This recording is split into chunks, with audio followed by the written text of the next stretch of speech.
There it is, sorry. Louder? Okay.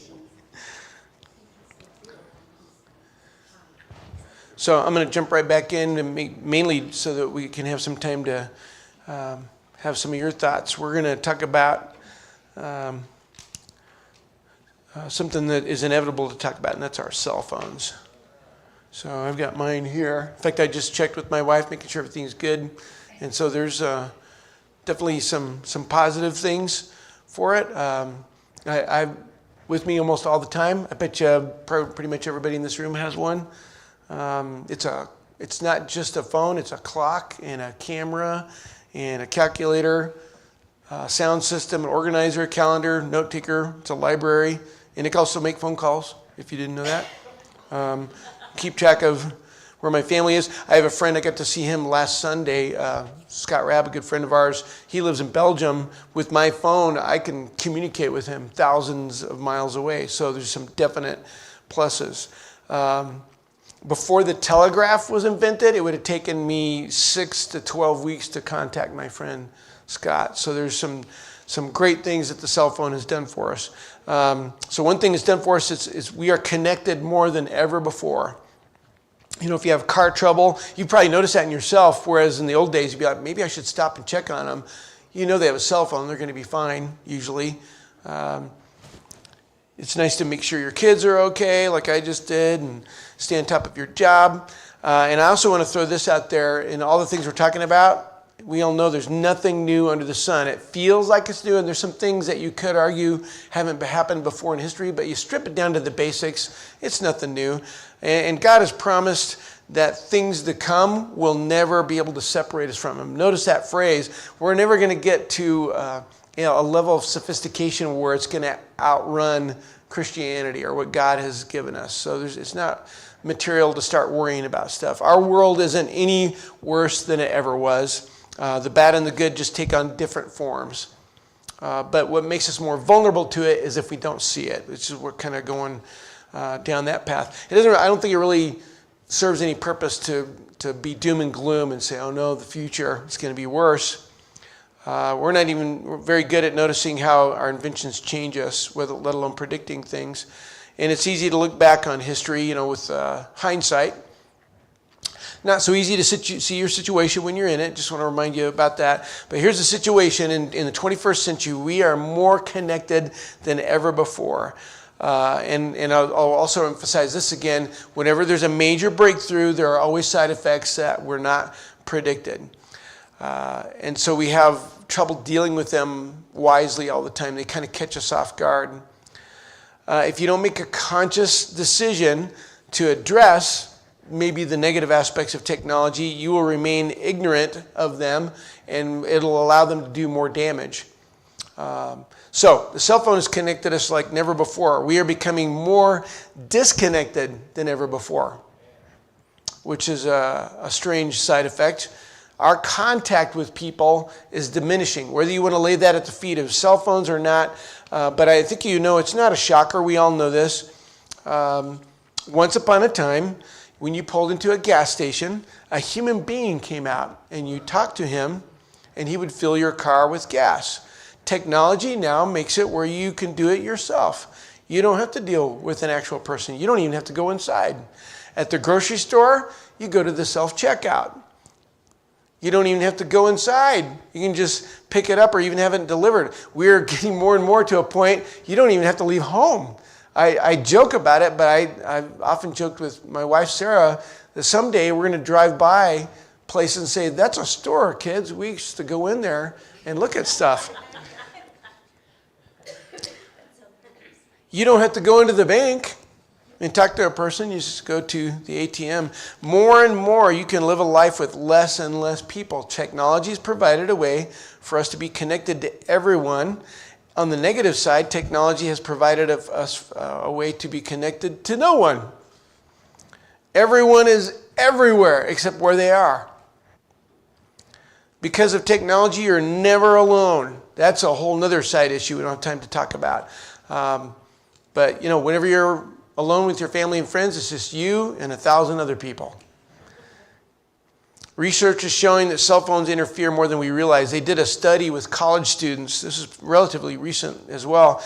When they were sitting at a table talking, and if a cell phone was on the table, just visible, just there, the conversation tended to be small talk. Even if they weren't using it, if it was just sitting there on the table, they noticed that all the conversation tended to be small talk.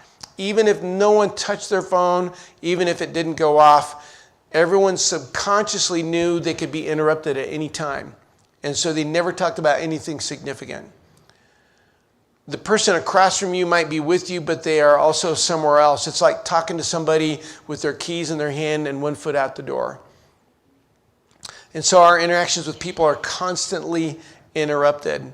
And our interruptions are even interrupted. I'll share this with you. Sarah told me about this on the way home. The reason she knows about this is because she saw it on a screen. But there's a woman who decided she put a piece of Velcro on her phone.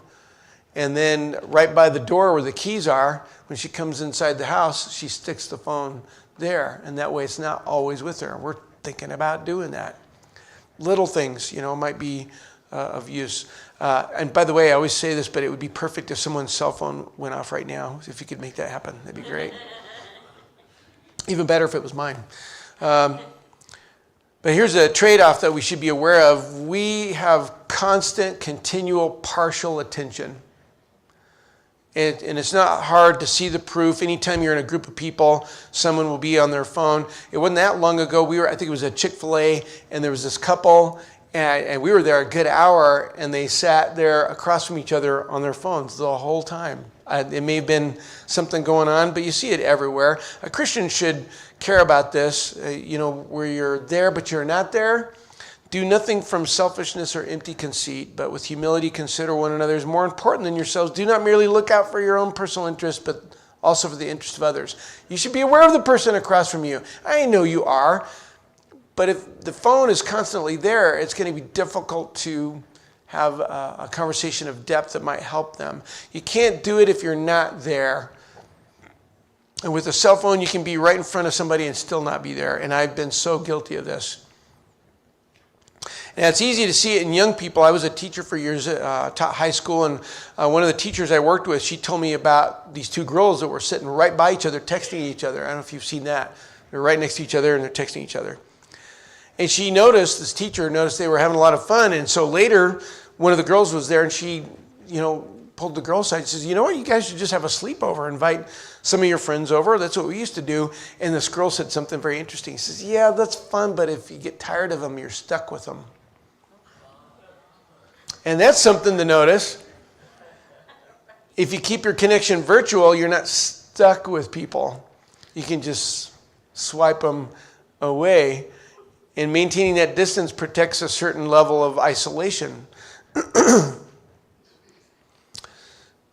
When people, that isolation, that disconnection, that's why people will text or comment online and say vicious things that they would not say to their face. If anyone thinks himself to be religious yet does not bridle his tongue but deceives his own heart, this person's religion is worthless. Not just the words you say, but any words that are coming from you, even virtually, that's a deal breaker in some cases for your relationship with God. Social networks have changed the way we connect with people, and this is such an easy target, but it's really important to address it. It's such an advantage. I bet you've dug up old friends that you haven't had contact with for a long time. That's great. Sharing photos and announcements, but there's always a trade-off. The 1,000 friends idea. We've even come up because of this, of the term unfriend. That didn't exist before. Countless connections that either mean nothing or they're just disposable. I love Betty White, the actress, comedian. She said, back in my day, we didn't have Facebook. We had a phone book, and we didn't spend all day on it. And even Facebook, even as I speak, it's fading in popularity. There's other platforms. And it's understood that the profile, whatever the social media platform is, it's not you. One girl called it my internet twin. So without even really trying, it's promoting a double life. There's me, and then there's presentable me. You know how influencers and things like that will stage stuff. It's never good to maintain two different ways of life. Either way, it seems to be, keeping people at a distance. There's even artificial relationships. They made a movie about this recently, but this was years ago. There was a company in Japan, I think more than one, where you could hire actors to play you if you didn't have time to go visit your parents. Sometimes if they had dementia, they did not even know the difference. Even those that were clear-headed appreciated the effort. Isn't that interesting? It was a gesture of respect. That's where we're kind of headed. But because of these countless connections, the phone and online, all kinds of stuff, a lot of young people have very empty lives. They're not really experiencing anything. One teacher talked about how some American students were studying abroad in Spain. What an opportunity. But the director of the program said the students never experienced it because they were always on Facebook. There was a little girl walking with her mom along the beach, and they saw a jellyfish, and she turned to her mom and says, "Look, Mom, a jellyfish, it looks so realistic." Kind of odd things to say. And if you think at the conclusion, after lunch that we're going to say, go home and throw away your computers, that's not realistic, live on the prairie. That's probably not the answer. The answer begins at least with being aware, like we're saying, of what's going on. And we all see it. Young people are wary of people. There's more anxiety, more isolation. Young men and women are able to find people online who are able to distort their view. They're enabled by some of the things that they have convinced themselves of. Once upon a time, if you were young, you were outside. If you were inside all the time, you were the weird kid. And that's switched. You're weird if you spend a lot of time outside. Young people, as I mentioned before, are not going to have any stories to tell. I love how this one comedian, he said, we're going to have horrible old people someday. He says, talking to my grandmother, he said, was great. She showed me a picture. Here's a picture of your grandfather standing next to Charles Lindbergh before he flew across the Atlantic. Here's a picture of me at the World's Fair. And this guy said, old people in the future, it's going to be, here's a picture of my breakfast. Here's a picture of some shoes I once considered buying. Romans 12:2 says, do not be conformed to this world. We mentioned this again. But be transformed by the renewing of your mind. Technology that affects the way we interact with the world, anything that tampers with our perception of the world, it's important to see what's happening. How much does it cause us to conform? How much does it disconnect us? Let's see if I have this. Yeah. So then let us not sleep as others do, but let us be alert and sober. A Christian, sober doesn't just have dealing with the issue of drinking. It just means having a clear head, whatever that might be. And if our technology is dulling our ability to have a clear head, to experience our immediate surroundings, probably should do something about it. So here comes some hard truth. When it comes to turning around and taking a closer look at things, and as far as people tuning out the world, the cliche is the scowling teenager with their earbuds shouting at the world. That's not the case anymore. You know who's the worst? The parents. Grown-ups are even worse. And I can see that potential in myself. Sometimes it's the son or the daughter asking their parents to put away their cell phone at dinner. I had a student who said she couldn't get help from her homework because her mom and dad would help, but they were watching TV while they did it. And you can see, and I've done it, even as I've talked about it, so I'm really trying to work on this, where you see a dad pushing their child on the swing with their phone in the other hand, checking emails and things like that. The parents are there, but they're not there. One researcher put it this way. He said, children have always competed for their parents' attention, but this generation has experienced something new. Previously, children had to deal with parents being off with work, friends, or each other. Today, children contend with parents who are physically close, tantalizingly so, but mentally elsewhere. Children don't have anyone's full attention. No one has time to listen to their silly stories. And then they're surprised when those kids don't talk to them later. My dad used to say this, I'll quote him again later, if you don't have time for their broken toy, they're going to go to someone else with a broken heart. But regardless of whether or not we care about it, we have all disappeared. And again, technology in and of itself isn't bad, but it'd be foolish to think that you could function in this culture without technology. But to just say, well, that's the way it is, that's just as foolish. Again, I'm going to go back to Deuteronomy 6. You shall teach them diligently to your sons, and shall talk of them when you sit in your house, when you walk by the way, and when you lie down, and when you rise up. And the expectation is here is that you're going to be home at some point. And you become spiritually stronger just through conversation. But when we are permanently connected through devices, you can be home and never home. Never really present. We're connected with people except for the ones right in front of us. I have a good friend. She was on Facebook one time, and I think for good reasons. If you want to, and she's reconnecting with friends and updating her loved ones. And her little son walked into the room, and she saw him out of the corner of her eye. He was kind of watching her for a second, and he finally said, "Mommy, where are you?" She turned it off instantly and said, "Okay, it's time to pull back a little bit." I love how one writer put it. She said, "No one is where they are. They're talking to someone miles away. I miss them." So have you noticed this? I don't know if this is wrong or right. It's just something to notice. We'd rather call someone than meet with them. And we'd rather text someone rather than call them. And the distance can grow. I'm one of the worst because a lot of times I'm too busy. And a phone call is hard. But you remember the phone mate? If you're as old as me, maybe. It was one of the first answering machines. It was designed... what it was, a little machine by your landline, and when the phone rang long enough, it would beep and would record the messages on a cassette, I think, even. And while you're gone, they could leave this recorded message. But we started using it for a different purpose. We would screen calls. We would be home, but we'd listen and be like, "Okay, you're worthy. Okay," and then I will answer it.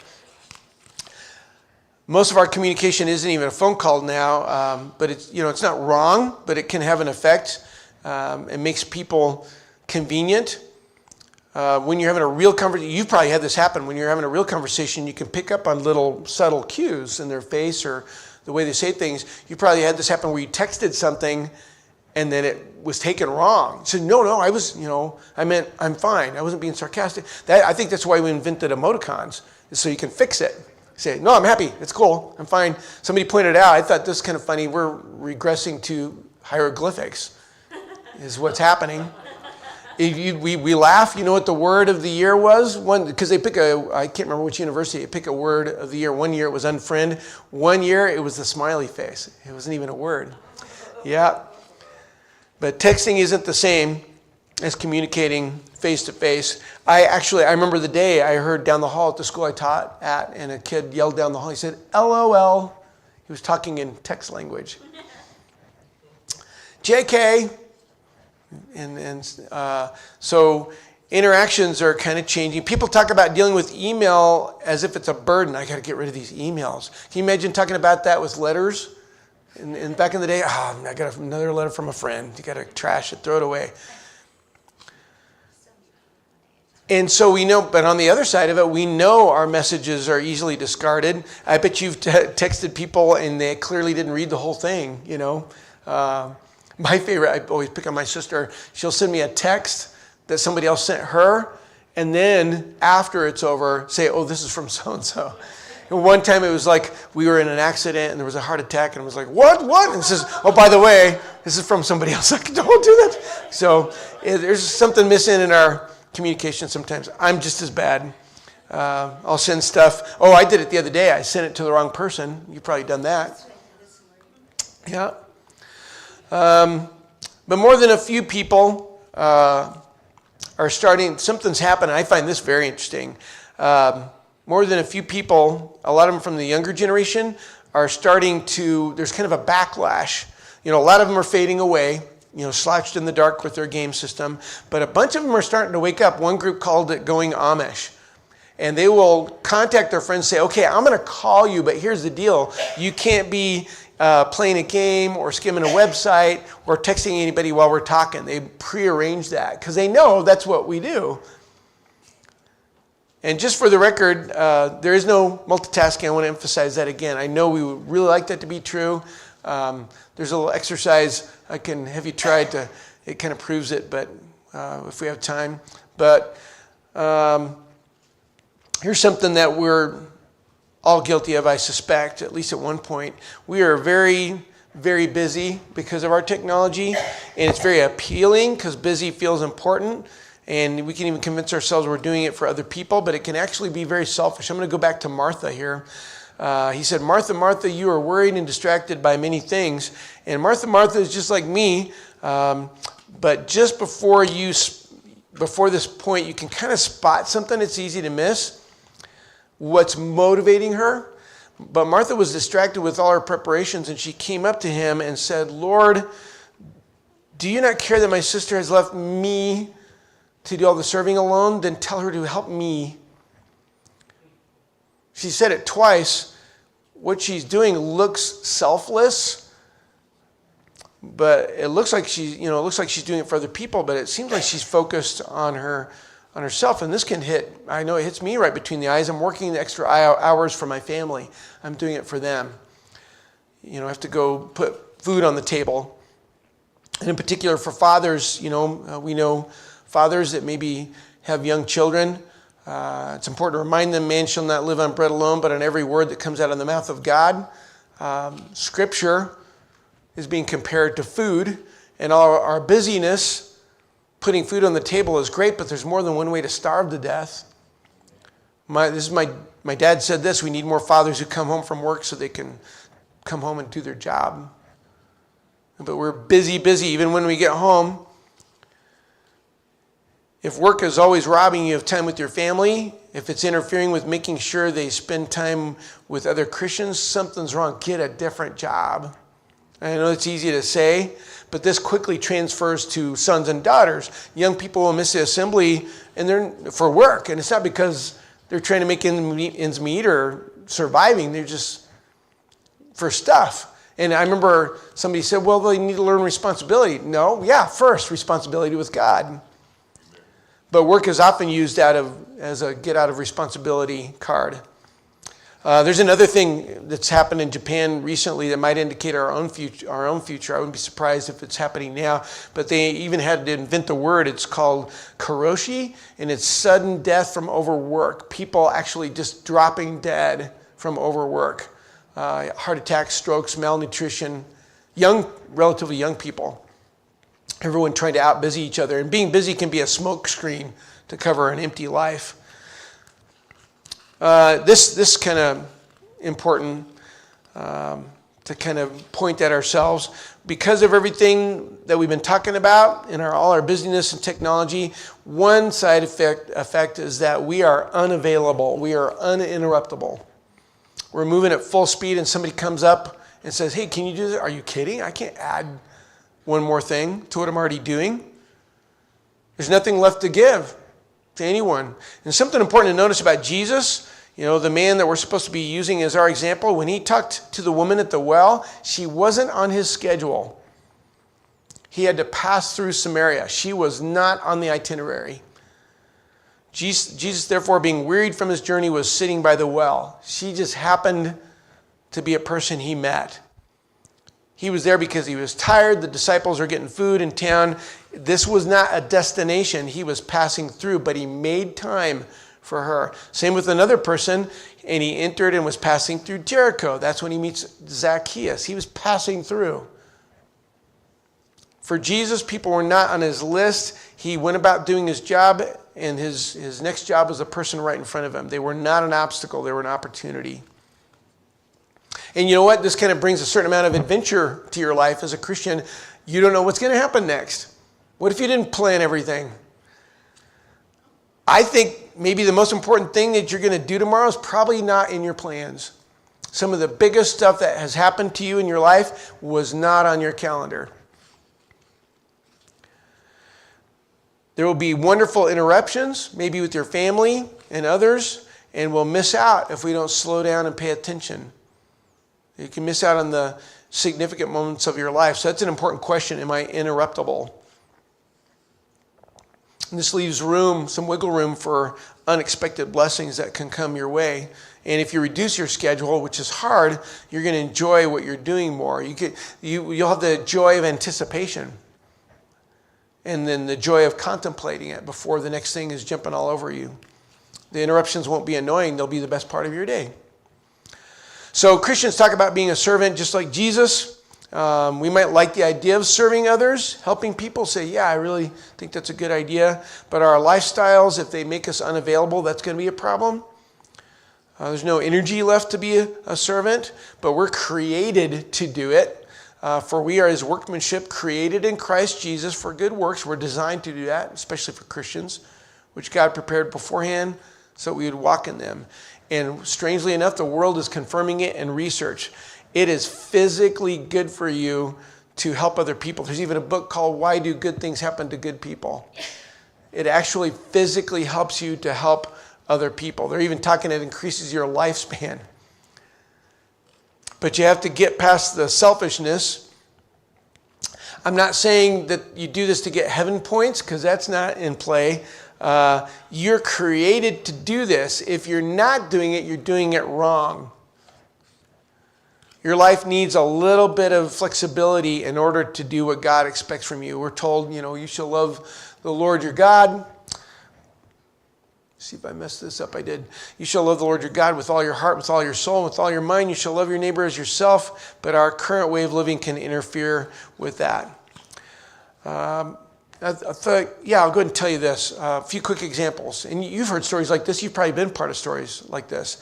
There was a woman who noticed a group of elderly women at a restaurant, and they were counting their change to pay for the buffet, and she paid for their lunch.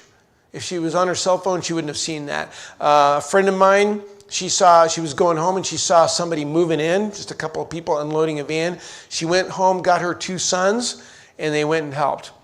I love this one. This woman was in a hurry. She had people coming over for dinner, and she'd forgotten whipped cream for the cherry pie. So she ran to this convenience store, kind of gas station thing, took enough time to kind of chat with the guy working there. He says, I forgot the whipped cream, and it's for cherry pie for some guests coming over. He says, oh, I love cherry pie. And that was it. She went home, got him a piece of cherry pie, put some whipped cream on it, and brought it back to him. Here's a couple things. Don't forget this. This is kind of tricky. Do not let your left hand know what your right hand's doing. You don't do it to be an influencer and make sure everybody knows about it.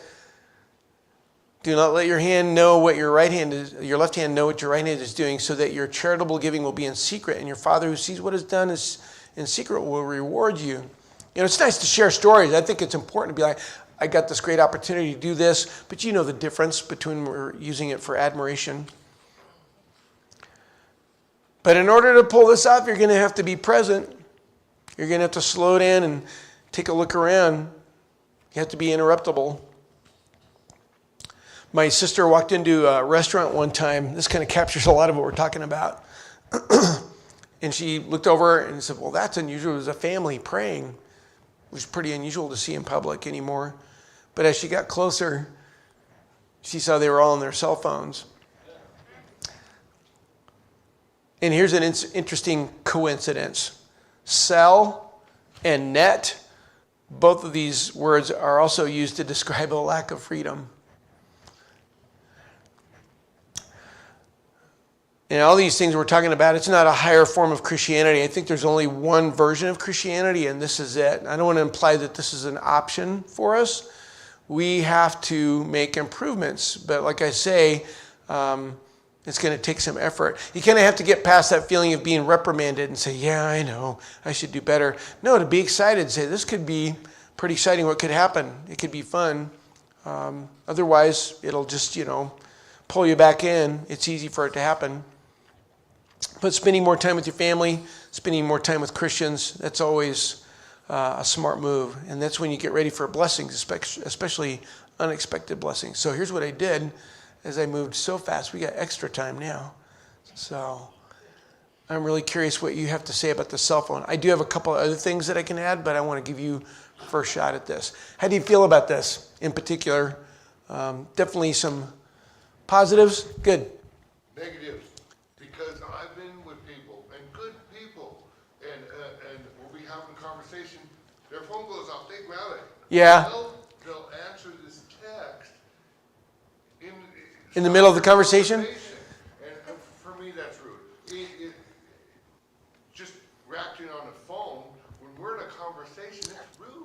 It is, yeah. So you're saying that you can be in the middle of a conversation and somebody it just shuts down the conversation and go. I'll be totally honest. Before we started here, we were moving my mom to home again, and my sister. Even as you're saying that, my sister's saying things are going good, and 9 times out of 10, it's not because somebody's sick. It's just because they're checking different things that pop up or notifications. We even talked about that. The little apps will notify you stuff. And also, I think that we can get in the habit of not realizing what we're doing. Maybe somebody like Nathan needs to tell him, hey, man, we're having a conversation. Yeah. Somebody's maybe pointed out to him. Yeah, and I think, it would be easier. Yeah, we're going to get to this after lunch, some specific possibilities. And one of it is maybe find a partner and they say, hey, what do you think? Let's go leave our phones. So Sarah and I more than once have accidentally, there's a park about 2 blocks from our house. And I remember the first time it happened, we were walking down with the kids and I'd left my phone. So I left my phone back at the house. So I said, do you have yours? And she said, no. And I kind of went, okay, here we go. No phones all the way to the park. And so maybe somebody to be accountable for. I think there's some that you're close enough. You say, you know what? I'd really like to have a conversation. If you don't mind, there's even some people, there's restaurants more and more where you have to turn your phone in. They even play games where you put all your phones in the middle of the table and the first one to go off has to pay for the meal. So people are starting to... So, obviously I have to be connected. Yes. Yes. Christopher's not with me. I need to be connected. Exactly. However, I started to really struggle with always having my phone in my hand, always having to check my phone, make sure I didn't miss a call. And then when we would go out on our trike and go to the parks and stuff, I would inevitably pull out my phone. So I switched to the Apple Watch. Okay. Not for more technology, but because I can now leave my phone at home. Okay. I can go out on the bike with Christopher, and if something happens and I need to call for help, I can Right. call. It's there. If we go to the store and he wants a candy bar, I can pay for it, but I have all the other notifications turned off. It's just my emergency, and then Yeah. and that has helped me. Yeah. Yeah. And I think it's like we're saying, you don't say, okay, I'm going to throw this away. You just say, okay, what are the pluses and minuses? And I'm going to control it. And that's what you're doing. That's what I'm doing with Who's my in control? Yeah, it's control. Yep. And if I am talking and I get a text, I can. Yeah, if you got your Apple Watch and that can let you know without having your phone with you all the time. Exactly. That's great. So finding ways to. Yep, putting some thought into it. Behavior. Yeah. If I'm having a conversation with Mark and Stephanie messages me, I need to answer that. Oh, okay. So if you're a wife, I have an app. If your wife texts you, you better answer. Call me an Apple Watch. I think there's an app on here just that turns your phone red and starts flashing and says, "This is your wife." Yeah. Because she has, during a service, message Yeah. help, and that means come right now. Yeah. So. Well, it's funny you should mention that because one thing, you will get some backlash from people who are all the time connected and say, where were you? I texted you, and it wasn't any emergency. They're just frustrated that you're not on call all the time. So I know some people, you can get a burner phone, or they call them dumb phones, and you can, they're just limited, and so they'll leave their cell phone. I'm going to be out of contact. I'm going to be present in this situation, but if it's an emergency, here's this. We've thought about doing that because, it's hard. But I do get what Mark says too. Sometimes it's like, can you put the phone? Like if you're going to have a conversation, say, hey, look, can I have 10 minutes of your time? Yep. But if they say, hey, I'm waiting for this critical thing, I Yeah. can't. It's hard. You know. Yeah. Have you ever felt your phone go off and you didn't have it? They call it a phantom thing. It's happened. Yeah, I'll reach them. So it's not even in my pocket. But they interviewed some high school students and they felt they could sense their phone going off in their locker, the text that they would get. So it's just, and then of course we even talked about good night. It's there, all night long. So I don't know, and there's reasons. What else? Yeah, good. Kenny. Oh, just what Mark was saying reminds me of, like if you're at a fast food restaurant and you're trying to place your order, and then the phone rings and the person will go and answer the phone and serve that customer ahead of you. Yeah, and yeah. you're already there. Right, first. so that phone interrupts your order before you can get it. That's what that reminds me of people will prioritize the person that's calling them over Right. the person they're talking to. Yeah, and I don't want to create animosity. If you're sitting across from somebody, depending on how close you are to them, but there's times when be like, oh, this is an emergency. I need, or my child's trying to get a hold of me. We understand that, but when it's just this constant thing of it's not really there. But yeah, you're Yeah, well, you gotta recognize also the quality of life that it offers. Yes. Security especially. yes, It Your saves- car breaks who knows down? How many lives it has saved, yes. like, 911 immediately. That's great. but then I also, we lose something, because I remember times when I was a kid, we'd be gone all day, parents wouldn't know where we're at, and it didn't matter, we'd come home and it's cool. But today, even with my kids, I need to know where they're at, you know what I mean? So in me, it's created almost anxiety and. Yes, what a lot of anxiety. If I don't have my phone, the first thing I do is gotta go find my phone. Yeah, I can't. Yeah, I've got to find my I need phone. get away from that. And Yeah. You know what I mean? Yeah. It's hard. Yeah. Then we get a button in case we fall. Then we get. Yeah, yeah. Well, and you're right. I think it's creating a lot of anxiety because you know what? I'll share with you. Some of my family and I, if we call rather than text, the first thing we say is, "Everything okay?" Yeah. That's not good. That's not a good mindset. Is everything okay? What's wrong? What's wrong? And so no wonder we're stressed out. And one problem, Yeah, good. kids having a phone, the parents are checking on them, they still don't know where they are. Yeah, that's true. There's some Know where they are. Oh, yeah, you can. there. Yeah, Because I've seen kids in school, I mean, you still don't know where your kids are. they're in school, they're Yeah. in school, Yeah. and parents think they're at school. They're even saying, even kids, are honest that there's something psychological going on if you're never alone. That's something a lot of us grew up with. Is I'm just on my own, but there's this dependence that's not necessarily healthy. I think you. Yeah, well, Mark was talking about security, and I took a spill on my bike, my alarm went off. There you go. on my watch, where I had to say, I'm fine. Oh, Right away wow. when I sent out an SOS. So yeah, you wiped out on the motorcycle and immediately alert, and that's good. Made him tell him. That's good. they That don't go I'm along. fine. He was Yeah. going to do it automatically. Yeah. It's definitely could be a good thing. We had a lady in our apartment that told me she was reading a book and she said, oh, a heart attack. Who was reading a book? A lady in our apartment. Okay. And Alexa picked up the call, sent the police and everything. She was fine. She was just reading the book. So Alexa heard her say Heard her say that. something out loud, and she alerted the police. Yeah. Yeah. Can you believe that? There's been many times at our house. Brother about it, and the same thing happened a second time. Yeah. Because she was telling him. Yeah. Alexa kind of jumps into her, tries to help you. She shouldn't be listening to us. That's a whole different thing. Yeah. Aaron. The one thing that keeps me from deleting certain apps or even getting a dumb phone is the sense of urgency that there is in every notification or app that I do have. Like even social media, there's some people, at least a while ago, that used to only contact me through social media. So it's like, well, am I gonna then disconnect from this person because I'm deleting Instagram? Yeah. That is. Yeah. You feel like you're losing people if you disconnect from the social media. Yeah. Yeah. So it keeps me from getting rid of it. But I also had heard once that a long time ago, and maybe not that long ago, they would have jobs where you're on call all the time, and so that would require you to have, I don't know if it was a pager or something. on Yeah. you, and Yeah. that was considered a high stress job. And now we're all on call. Everybody is now. Everybody's a heart And surgeon. that's not Yep. just for a job. That's for social Yeah. life. Yeah. You know. It's just always there. It's amazing to think that used to be you would never get a phone call unless you were home because that's Yeah. the only place the phone was. Right. Yeah. And Was that when they had cords? yeah.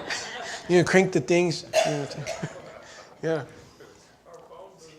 Yeah, a phone booth. Yeah. Yeah. There's a landline at the church building still where my wife grew up, and it's fun to take the kids like we're on a field trip. Say, look, this is what One time phones. I saw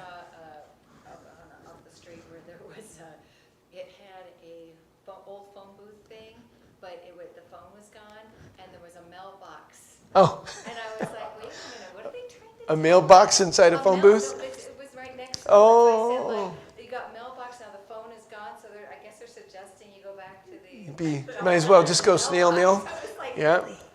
Yep. Is that what they're trying to tell us? There is a concern, and it's really, I've been thinking about it a lot, and it is, AI knows where you're at all the time, because we all have our phones with us all the time. So what if a bad actor was using AI, and with technology, it knows where you're at, it could take you out. And what if what if a government even decides that all these people have to go? And then the technology, which can create a drone the size of a bird or even smaller, that can take you out, no matter where you're at. So that's kind of. Yeah, there's some things. In fact, we'll talk about AI after lunch a little bit. But yeah, good. What is the only emergency in our, real, true emergency in our lives? There is only one true emergency. Only one true emergency. For our lives, and that has to do with our soul. To be ready to Where leave. it's going. And Yeah. all this other stuff Yeah, is not an emergency. it's not. That we have to be able to be contacted.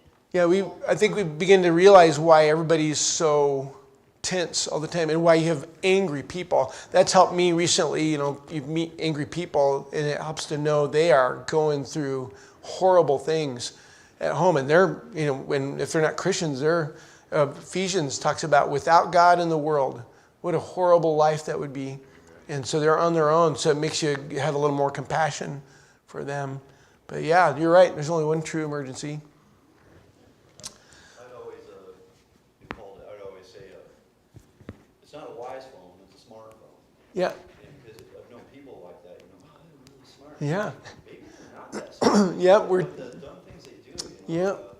So, yeah, it's a smartphone. Yeah. Not a wise phone. Yeah. And, when Mark was bringing up, talking about people just ignore the person that's actually right there. Yeah. Just started a problem with this. We started taking phone orders into a restaurant this a couple decades ago. And I'd have so finally I had to have it just one person designated. If that happened, then they take the phone order. Okay. So I had to go through all these processes because people are actually there or getting ignored. Right. And so my policy was, if you're on a phone take an order and there's an actual real person there. So the real person takes priority over the phone order? Them on hold. Yeah. And take care of the real person. Yeah. And I was just thinking about some more, like all the people that I taught that training, and I wonder if that stuck with them, and they're still like that, and they're like, oh, this is the real person, because I taught them. And I don't know, I was just thinking. Yeah, there's lots of adjustments, for sure. Aaron, did you have your hand up? Yeah, Would you? you said wise phone. There's actually a phone now that they call a wise phone that has no social media, nothing that would appeal to to entertain you. Mm. It's strictly phone call, text, maps, and The Bible. I actually don't know if they have the Bible app on there, but like you can have your banking app and stuff, and So- they decide of like, okay, is this going to contribute to a more wise life, or is it going to keep you distracted? And so they remove certain apps that distract you. So people are starting to adjust phone stuff. It's a matter, it goes back again, like you're saying, control. It's just, okay, put everything on the phone, everything, and it starts just taking charge. You got to be, no, I'm not going to let you be in charge. I think the good news is that this upcoming generation is recognizing. I think they're getting fed up. They really There's going to be are. backlash. This is a great opportunity as Christians to reach out to those people in any way we can. Yeah. You know what I mean? Because they're really, a lot of them are searching. What is truth? Yeah. I mean, the internet, who knows? Well, God knows. Yeah. Maybe we can introduce them. I don't know. But Yeah. I'm excited. Yeah, I think it's important to keep an optimistic, things are going to be good. Yeah, since the bar is so low for human beings right now, what an opportunity to have an authentic conversation with somebody. If they meet somebody who's willing to listen to them and be there, wow, that's gold. That's going to make an impact. Yeah. I think we need to keep our minds and our thoughts towards God. And God does not want bad things, stuff to enter into our body. He does not want bad things to get ever in. enter. Yeah. Yeah, it has an effect. In our mind or our thoughts. Yeah. Because, it also says somewhere that even if it enters your mind, with the pornography or whatever. Yeah. Then you have sinned. Yeah, just to lust in your heart, like Jesus talked about. Yeah, you're accountable for that. Minister to others But continually. our culture is teaching us that we don't have control. You're born a certain way, you're wired a certain way. The thoughts are just happening. It's a real eye opener. It's a lot of freedom to realize I can control my thoughts. I can control your thoughts. A hippo on a beach under a yellow umbrella. I just put that in your head. You couldn't stop it. I can control your brain. AI is very good. Yes. So if we can do that just in, a few words, you can imagine there's the danger of what's going on there. But that's also makes you realize if I focus on the right things, on the word, I could put the right thoughts in my brain. And it could make a world of difference. Things could be a lot better. Bible reading comes in. Yep. Yeah, daily Bible reading. Even if you're not remembering everything you're reading, it is shaping your brain. So very important. Really praying to God, that constant contact is so important. Yep.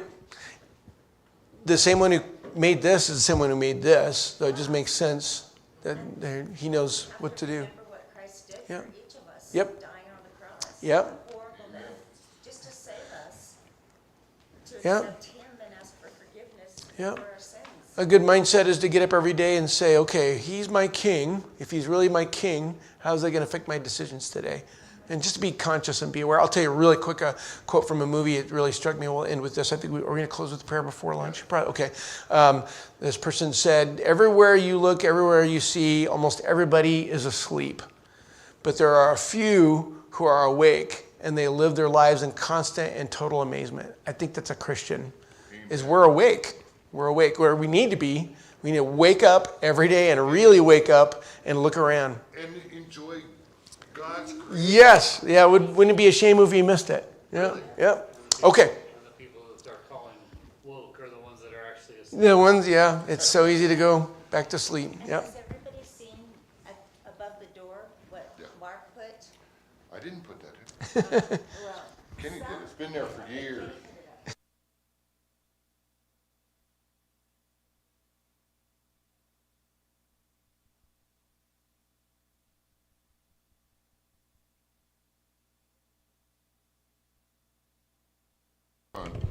There we go. He was up there. If you would please join with me as we go to our Heavenly Father. Father, as we come before your throne, we are so thankful for who you are, for bringing this seminar to us so we can learn and we can understand and we can draw closer to you through the Word, through this information that we've got today. Thank you for Brett, for inspiring him to bring this information to us. And help us to contemplate this and to align our thoughts with your thoughts. Do your will, keep your commandments. That's our goal, Father, and that's why we're here. We want to please you. We want to glorify you. So, Father, please help us to remember what we've learned here today, apply it in our lives, and draw closer to you. We also ask, Father, that you bless this food we're going to partake in, and bless it to use for our bodies. And, Father, if we do fall short, we ask for forgiveness. But we do recognize our Savior. And his blood cleanses all of our sins. We have full forgiveness. Let us think about that. Let us think about what we've learned here today. And this we ask in the name of our Savior, Jesus Christ. Amen.